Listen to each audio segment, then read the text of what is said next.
Dios te bendiga rica y abundantemente en el nombre de Jesús. Agradecida de Dios por un encuentro más con la pastora Rosa Alba Pilarte. Hoy pedimos al Espíritu Santo que se entrone con esta invitada que tenemos súper especial. Una mujer esforzada, valiente, madre, abuela, es un instrumento en la obra del Señor para bendición de muchos. Hoy, en Conversando con la pastora Rosa Alba Pilarte, nuestra hermana amada Jenny Sánchez.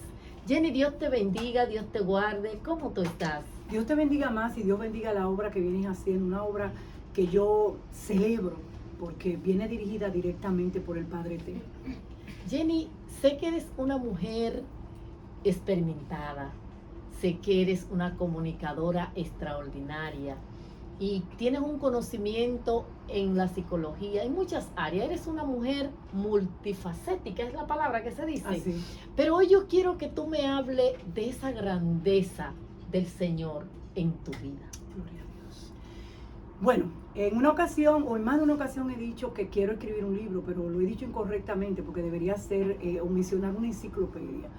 Y quizás le pusiera como título una de los títulos que he manejado psicoemocionalmente: Jesucristo, necesito un milagro.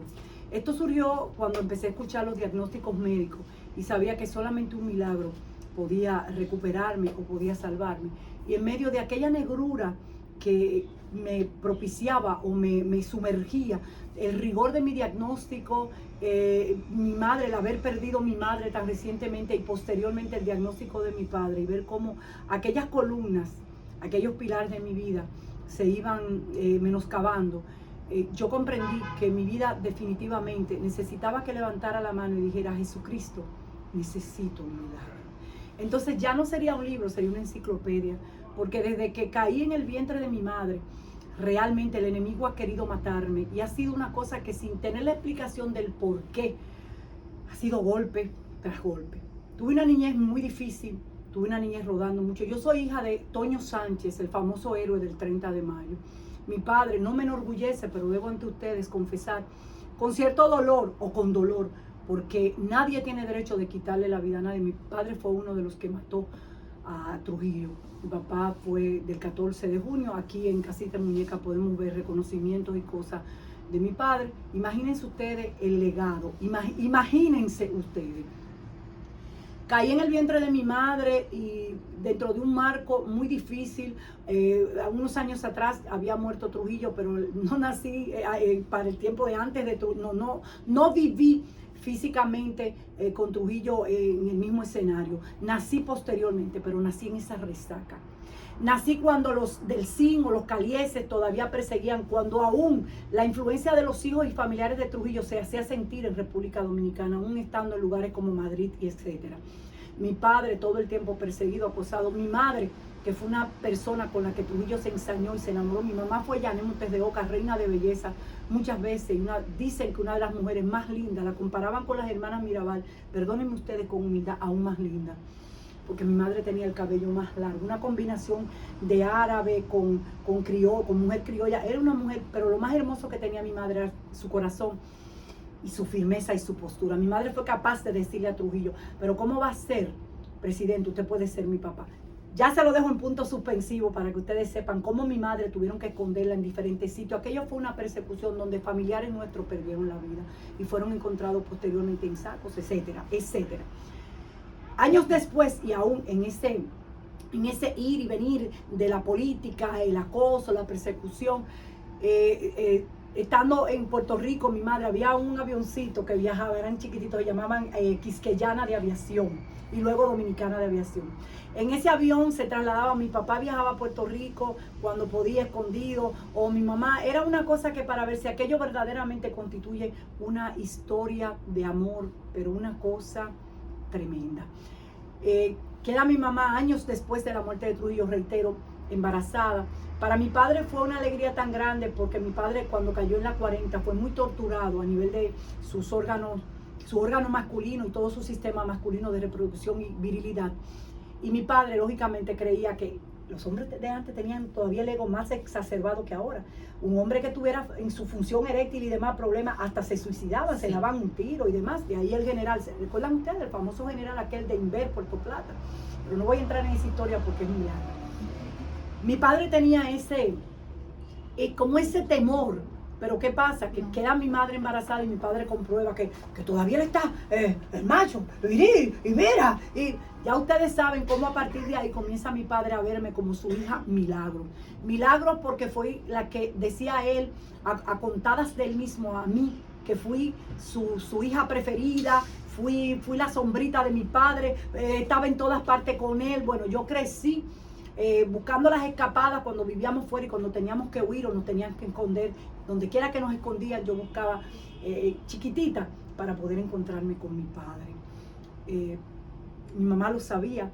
Dice mi familia por parte de él que en cuanto a carácter y en cuanto a físico y demás, con un parecido bien grande. Hasta eso quisieron quitarme el derecho de ser hija de Antonio Sánchez, ya que mi padre había tenido una familia anterior donde de esa familia al nacer heredé 5 enemigos de padre. ¿Qué? 5 enemigos de padre.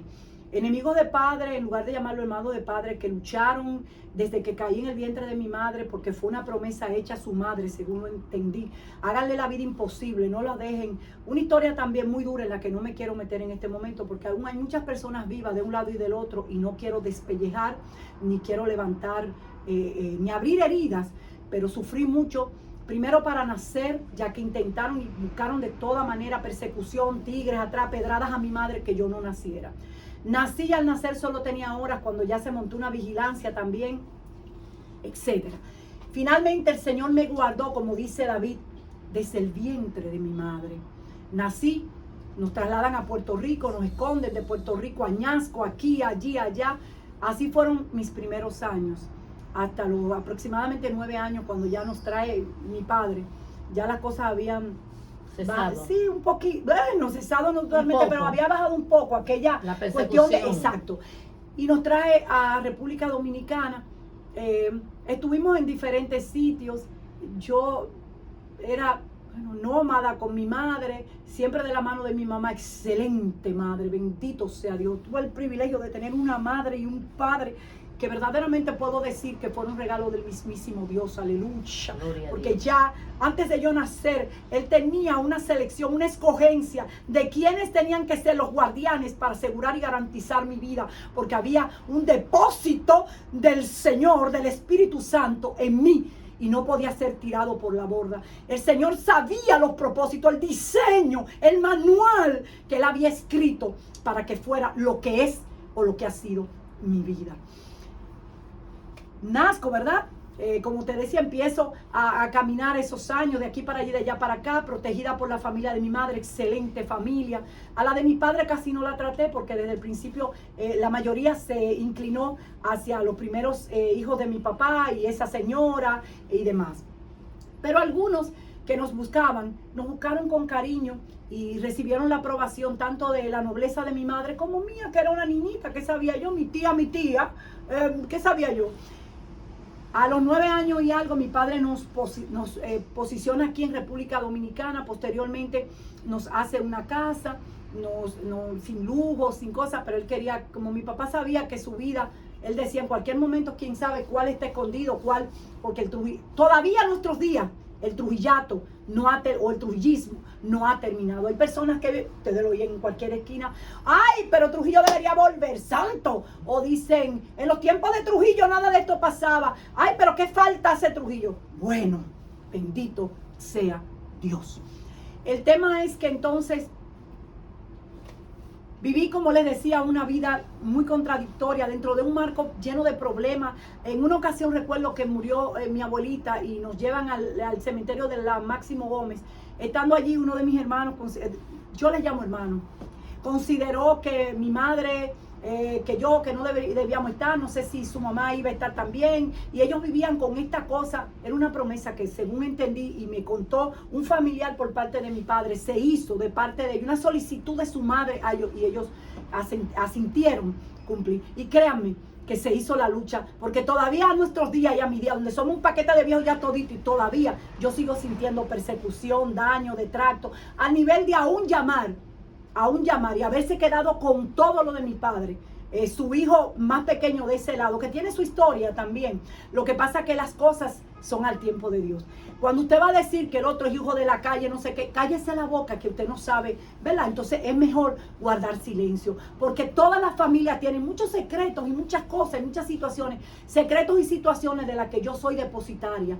Porque tanto mi madre desde muy niña me generó una madurez carburada, declarándome, hablándome las cosas. Como ella quería un varón y nació una hembra, yo adopté un carácter. No te preocupes, mami, yo te defiendo, yo te guardo. Quise estar en artes marciales, en de todo. No necesité ser azuana para tener una puntería tirando piedra, porque yo entonces salí adelante como escudera de mi madre. Porque donde quiera nos hacían un show, una cosa. Les hablaba de ese día que mi abuelita murió. Don Máximo Muese, un señor muy amigo de mi padre, un Mercedes-Benz blanco que tenía, tuvieron que sacarnos por detrás del cementerio, unas puertas como con, o unas empalizadas se llamaban, y tuvieron que sacarnos por ahí, porque realmente uno de mis hermanos se envalentonó y dijo que, ¿y dónde está? No, aquí no tiene derecho de estar, porque aquí la que está mi no sé qué, no sé cuánto. Y bueno, al parecer andaba armado con un cuchillo, con algo, y nos sacaron rápidamente, a mi madre y a mí. Así transcurrieron los años, negándome la paternidad. No sé cuántos padres me pusieron de la Marina de Guerra. Todavía hasta los otros días, mi hermano Pablo Sánchez se la orquestó siempre para hacerle daño a mi mamá y a mí. Bueno, a tal grado que mi padre dejó, por ejemplo, su famoso taller de mecánica del maestro Toño, una serie de cosas donde yo crecí con un chamaco y un t-shirt de esos, tipo camiseta de colores, al lado de mi padre, trabajando con mi papá desde los 10 años. Y escuché siempre la voluntad de mi padre, que todo eso se partiera y se dividiera en partes iguales. Sobre todo a mí, que sabía mi papá que no había hecho un matrimonio ni justo ni ganancioso. Porque mi papá estaba bien claro. ¿Qué pasa? Que las mujeres nos enamoramos y entonces como que tenemos mala puntería, ¿verdad? El tema fue que mi hermano se ha quedado con todo, alegando que que la ladrona soy yo, porque habían unos certificados en una institución bancaria que mi papá se empeñó, le decía, pibe, vénganme a buscar por la mañana, mi hijo mayor, que yo quiero poner en orden por justicia una serie de cosas. Ya mi otro hermano mayor estaba dando viajes hacia el banco y había retirado 2 de esos certificados. 3 de esos certificados, mi padre tenía creo que 5, 3 eran míos. Eran míos, Rosa, uno de 54,000 creo que fue que lo abrió, otros 70 y pico, y uno mucho más grande que fue creciendo porque cada vez que yo vendía medias, yo viajaba a Puerto Rico, compraba perfumes, medias, ropa, hacía un bulto, vendía, montaba en mi hondita, mi carrito sin aire, zancochándome, vendía productos de belleza y testigos y testimonios tengo por donde quiera. Con mis hijos primero 2 y luego el tercero, como 3 pollitos que las chicas, por eso yo amo a estas muchachas, las chicas de belleza me los bañaban, en los lavacabezas me bañaban, sobre todo al más chiquito que era gordito, porque yo no tenía aire en el vehículo. Y Charilín cuenta cómo ella aprendió, mami, 2 champús de todo, porque eran las cajas abiertas con funda, y yo ahí mismo, y le vendía. Y así iba yo, siempre con un poder de administración dado por la misma sabiduría del Altísimo. Ahorraba y iba aumentando esos certificados. Hasta que llegué a un certificadito considerable, pero lo protegí a instancia de un consejo de una hermana mía, que fue de las primeras que comenzó a ver al papá de mis hijos en ciertas andanzas. Y me dijo, mira, tú tienes que cuidar porque lo que la madre tiene es de los hijos. Lo que el hombre tiene se va con él cuando se van y despitrafan con cualquier, etcétera. Mi hermana Carmen María me dijo eso un miércoles en la noche, que estaba su hija Marí con pocos meses. Ese día se hizo una fotografía de mi hijo mayor y Marí en la cama retratados los dos. Esa foto aún está, es histórica. Y ese día caminando hacia la puerta de hierro con su esposo Radamés y ella, me dijo, te quiero decir algo. Radamés avanza y Radamés dijo, ¿qué es lo que vas a decir? Y me dijo, mira, un par de veces ya hemos visto a fulano en tu vehículo, en la sabana larga y cosas, y como con actitudes que se ve que la persona que anda no es precisamente una amiga, mientras tú estás a pie, ¿verdad? Porque mi papá decía, nadie sabe para quién trabaja. Mi papá me compró carro por lo inquieta y negociante que yo era. Y entonces, y para asegurarme, porque era también bien tremenda. Yo no le barajaba muchas cosas a nadie. Y mi papá vivía como con ese, mira, que no me le empujan de un carro porque se vaya a montar una cosa, porque mi papá me decía, me abejón colorado. Sí, terrible. Terrible. Entonces, bueno, ahí parece ser que también de mi padre pasó algo de esa sangre fuerte a mí. Y lo enfrentaba, ¿qué es lo que porque tú dices, ¿qué pasó? ¿Y por qué tú le estás haciendo eso? La paladina, algunos decían la Mujer Maravilla, la defensora de los niños y las mujeres, y le iba adelante a cualquiera. Luego, con muy poca edad, me armó mi padre. Primero me regaló una especie de, se pueden usar como abrecartas, pero también son armas, porque son una especie como de espadita, con el puño, la inscripción Toledo. Aún conservo por ahí. La conservo, pero por supuesto no como arma. En estos días estaba buscando algo, lo vi, eso tiene todos los años del mundo, en una gaveta. También con muy poca edad, mi papá me regaló, me entrenó primero, me dio conciencia, me enseñó que un arma no se sacaba sin razón y no se guardaba sin honor. Aleluya. Oigan eso a una niña de 18 años. Yo entré tempranito en la UAS. Yo tengo un origen uasdiano. Y mi padre me enseñó que había que tener comesura, que me había entrenado y me había preparado en diferentes artes de defensa, pero que yo tenía que ser una persona equilibrada, mesurada. Entonces yo tenía la mecha corta. Y él vivía con esa, a muy poca edad, no le voy a decir ni la edad para que no se me espanten. En uno de esos regalos de cumpleaños, mi papá me regaló mi primera arma. Me enseñó cómo usarla, esa arma yo la mantenía dentro de un espacio en la cartera, por cualquier cosa, ¿verdad? Decía él, que la Virgen de la Altagracia, que el Señor te me acompañe, y acuérdate que cada cierto tiempo mi papá chequeaba, mantenía cosas por si en algún momento yo tenía que usarla, tuviera él la garantía de que estaba lista, apresta, ¿verdad? Fueron pasando los años, yo seguí interesándome como que en esas cosas, me encanta la milicia. De ahí mi aporte, de ahí mi pertenecer, de ahí mi relación con esos altos comandantes a quienes le agradezco y de quienes Sigfrido Párez Pérez, el comandante Ramón Nieves, el comandante Olivencia, con quienes aprendí tantas cosas. Seguí entrenándome, seguí capacitándome. A los 20, 21 me dispongo, me caso jovencita. Me caso el día anterior de casarme, una persona con quien yo había compartido siendo un niña, estando en el colegio aún. Me dijo, mira, me enteré que tú te vas a casar, que tienes una relación formal con uno de los Ramírez Ferreira. Pero tú lo pensaste bien, pero con Ramirito, con el más chiquito, con el que es odontólogo. Digo, ¿y qué fue? Yo siempre he sido muy directa. Tú me empiezas a decir una cosa, mira, pélame el plátano. ¿Qué fue? Y me dice, bueno... Pero nadie me habló directamente, ¿verdad? De las travesuras y de las cosas que, amén. Me casé realmente, me casé con la intención más que otra cosa de tener familia. Nos habían quitado una niña que nosotros criamos, es para mí hija, mi hija y hija de mis padres, Marielis. Y la madre, en un acto de maldad, se la arrebató a mi madre en Estados Unidos, en una pizzería, y me dejó a mi mamá botada bajo una nevada. Gracias a un cibaeño, los dominicanos somos buenos, que le digo, usted no tiene un número o algo. Bueno, buscó la manera de llamar a mi prima Loida y a la 1:00 y 2 de la mañana, bajo un frío, sin mi madre estar preparada, recogió a mi madre.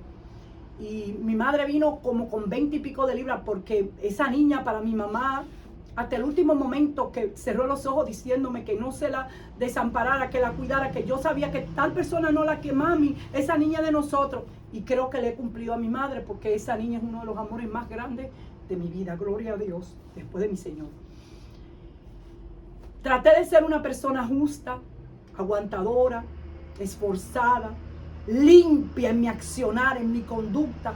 Pude haber tenido los otros días una persona que está en los medios a causa mucho de su participación. Yo soy la responsable. Me dijo, yo te miro y miro a estas mujeres con tanto dinero, con billetes y de todo, y recuerdo como tú, que si fuiste reina de belleza, que si modelo, que si esto, que si lo otro, de las primeras lectoras, pudiera ser millonaria, porque cuántos hombres grandes y en la milicia y donde quiera te pretendieron a ti, hombres casados, hombres con compromisos. Y luego yo me casé muy joven y tenía que honrar una promesa que no la honrara a él y que lo tomara como me dijo un día, la que te casaste fuiste tú. Bueno, pues sí, yo lo tomé en serio. Gracias a Dios no quedaba, pero ya quedo embarazada, nace mi primer hijo. El que me dio la oportunidad de ser llamada madre, y también me lo tomé muy en serio. Mi vida cambió absolutamente, porque ahí comenzó Jenny a ser más prudente, a desmontar un poco todo aquel andamiaje con el que yo caminaba, de agresividad, bueno, más o menos, porque ellos llegaron a ver muchas cosas que yo quisiera que el Señor borrara de su mente. Ellos me llegaron a ver tirarme en la calle, romperle cristal con el puño a persona. Una persona me ofendió a mi hijo, yo le atravesé el vehículo y cuando salí apuro, y mis hijos vieron muchas cosas, ¿verdad? Y tuvieron que ver también muchos incidentes entre su papá y yo. Él me maltrató mucho en todo el sentido de la palabra, tanto que aún ese marco de afectación psicoemocional, no he logrado, estoy en tratamiento con Jehová, no he logrado desinhibirme ni zafarme, no he podido. El tema es que nace mi hijo Manuelito, nace mi hija Charilyn, nace contra muchísimo pronóstico negativo. El primero fue un aborto terapéutico, una diagnosis de aborto terapéutico, porque se me estaba, Marisa Amador, la doctora Amador y el doctor Radamés Sánchez están ahí, se me estaba abriendo el útero por dentro y corría el riesgo de una hemorragia interna donde muriéramos la criatura en formación y servidora. Comprendí que en República Dominicana nadie me quería atender. Hice un pasaje por el Hospital Ramón de Lara, nadie quería asumir la responsabilidad. Marisa me dijo, no, yo no. Y Radamés ya iba para ser director de la maternidad que está en la San Vicente de Paúl. No querían dañar su trayectoria. Yo era una persona andante con un diagnóstico. Me fui a Estados Unidos por 2 razones. Quería que mi hija naciera americana, porque antes se decía que ser americano era una profesión. Y decía, yo no quiero que mi hija le aguante un hombre ni pase todo lo que yo estoy pasando y sufriendo. Que sea americana y que cuando se regarite. Y porque yo sabía que aquí no tenía las condiciones para que mi hija pudiera sobrevivir. Digo mi hija porque al llegar allá y está mi primo César Soto y mi tía Aura, lo primero que cuando llego al Hospital Metropolitan Hospital en un estado muy, muy precario, ya sin oxígeno, casi tuvieron que practicarme una cesárea corriendo a todo riesgo.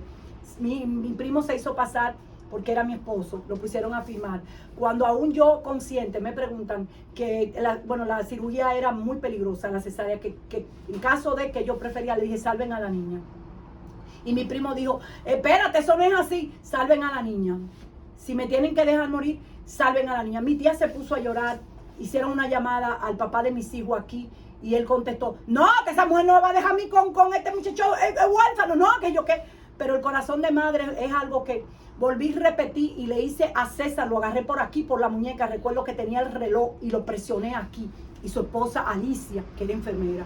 Por favor, es mi deseo, ante cualquier eventualidad, salven a la niña. La preparan, la cuidan, la guardan y la retornan a mi madre. O sea, yo hablé claro, a mi madre en República Dominicana. Mi madre estaba aún viva, mi papá también. Logramos, gracias a Dios, fue muy difícil. Yo estuve con muchísimos aparatos puestos, la niña, mi familia allá se hizo cargo esas primeras horas, ese primer momentum, mientras yo me debatía realmente. Mi familia, yo vengo de una familia de pastores, mi tía Virginia, todo el mundo comenzó, mi prima Dorca, comenzaron a orar, a orar, a orar. Y el Señor hizo un milagro más en mi vida. Aleluya. Y me fui recuperando, la niña la tenía mi familia. Y regresamos alrededor de los 2 meses a República, flaquita, recuerdo que vine, a República Dominicana. De ahí la inconducta del padre de mis hijos continuó, él no quería más hijos, él lo tomó como una rebeldía mía y menos hembra, las mortificaciones, las infidelidades, me llamaban por teléfono y te lo mando, y por supuesto dejaban su gráfica, chécale la espalda que tiene como una señal, eran moretones, yo viví todo eso y cuando les reprochaba, claro, vivía peleando, eso le decía, yo me tuve que ir porque su mamá nada más vivía peleando, pero qué mujer que esté viviendo en un marco de irrespeto, de esa manera no se va a quejar. Por favor, es que tú te mueres cuando te vas donde esas mujeres que te sacan los números porque cómo era que averiguaban, oye, hasta los teléfonos de mi madre, del canal donde yo era todo. Y recibía una cantidad de llamadas aberrantes, llamadas insultantes, llamadas denigrantes, una cosa espantosa. ¿Tú crees que porque le pariste, porque le tienes esos 2 hijos, esos hijos, tú crees que revísalo atrás para que tú veas que te llegó premiado?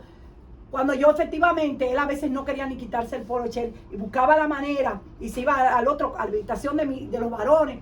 Cuando se descuidaba, efectivamente yo le decía, ponte un poquito de hielo o algo en ese moretón que tienes atrás, o ese a ti es cáncer que te va a salir en la lengua por habladora.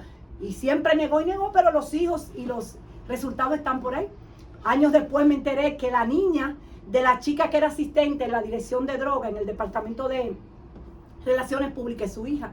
Yo entraba allí, sería por eso que se hacía un silencio sepulcral, llegó la esposa.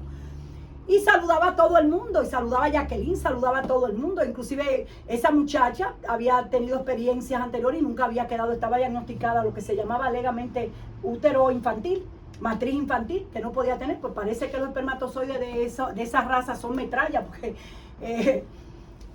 ella sí pudo concebir una niña.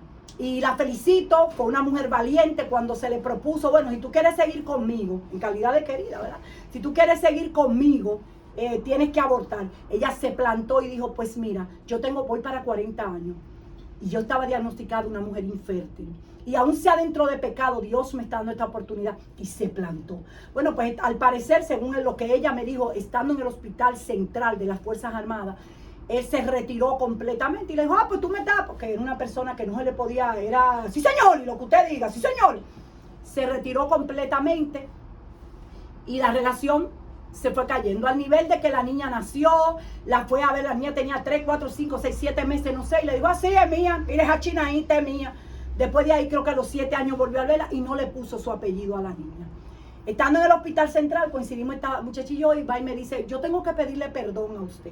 Y yo me asombro, ella se iba a operar, yo de un chalacio y ella de los ojos, tenía alguna patología en los ojos. Su hermano Yayo la estaba esperando afuera.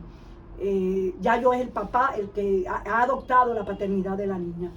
Me dice, sí, sus hijos tienen una hermanita. Nunca lo voy a olvidar porque conservo literalmente el diálogo de esa muchacha conmigo ese miércoles en el hospital.